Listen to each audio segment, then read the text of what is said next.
As I'd expected, life at the academy was different than life as a Swan River local. So different that I sometimes almost forgot to worry about becoming a wild girl.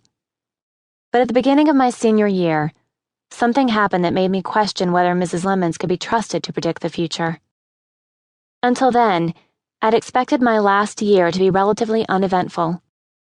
I didn't love the academy like I'd thought I would, but I didn't hate it the way I'd hated public school.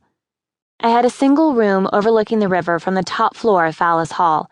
I had friends, though they were not Willow's friends, not the popular girls who went skiing together over the holidays and hired drivers to whisk them off to the Grand Hotel in Moorfield on the weekends. I got mostly A's, and one of my favorite things to do was to pull out the folder of college brochures that I kept in my desk drawer and leaf through them when I should have been studying. In one, a smiling couple in Fair Isle sweaters bent their heads together across a library carrel. In another, a group of friends gathered on a winter bare lawn, staring up at the frisbee that rotated above them like a planet. Pritchard College in Tanner, Minnesota, was my favorite, because they had the best-looking boys. Soulful, long-haired guitar players with gentle eyes. I knew my mom couldn't afford any of those schools unless I got a full scholarship, but I couldn't stop myself from dreaming about Vermont, Minnesota, Michigan, those cold, spare climates, all black and white, with no shadowy spaces in between. That August, Swan River was the opposite of Minnesota, hot and swampy, threatened by a growling thunderstorm that stayed just over the crest of the mountains. On the night of the 20th, I was awakened by the scream of sirens, and I imagined that the fire at a backyard cookout had gotten out of hand. But in the morning, I could see smoke hanging over Bloodwort Road, and its bitter taste was in my mouth when I brushed my teeth. By noon, everyone knew what had happened, but the story would be told in two different ways.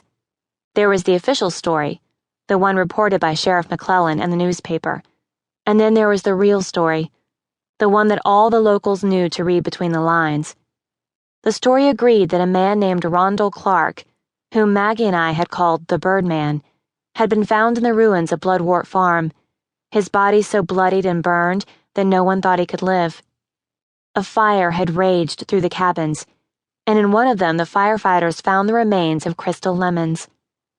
The Birdman and the Lemons family were the only people left at the commune by then, the other members having left in a slow exodus as Mrs. Lemons' behavior became stranger and more erratic. The Birdman took over more responsibility, and the farm failed. This is where the stories began to diverge.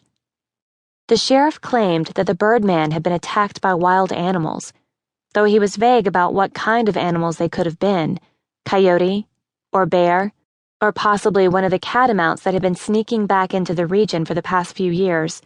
They wouldn't know for sure until they got the lab tests back.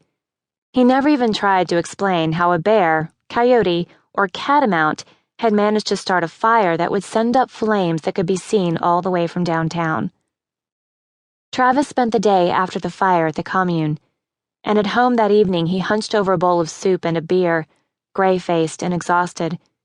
He wouldn't talk to me about what he'd seen, but that night, I heard him and Mom whispering, giving voice to the local certainty that the coyotes and catamounts had been unfairly blamed.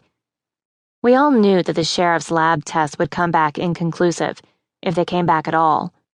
No experts would ever examine the Birdman, and whatever he remembered about that night, he wasn't talking. Except for Crystal's family, the people who were most upset by what happened at the commune were probably the academy parents. August 21st was the day of convocation, when the moms and dads piled into the outdoor amphitheater to hear Dr. Bell talk about the academy's illustrious past and bright future. Walking around campus that afternoon, I saw a handful of dads frowning down at the paper. They didn't know how to read between the lines of the riparians' coverage. They didn't believe in supernatural possession. And if their daughters had repeated the local stories, they would have replied with some smug commonplace, citing the rich tradition of Appalachian folklore. Still, it was plain to see that the gruesome details of the Birdman's mauling had them spooked. How could they be sure that coyotes weren't slinking around campus in the middle of the night, blending into the tree-thickened shadows?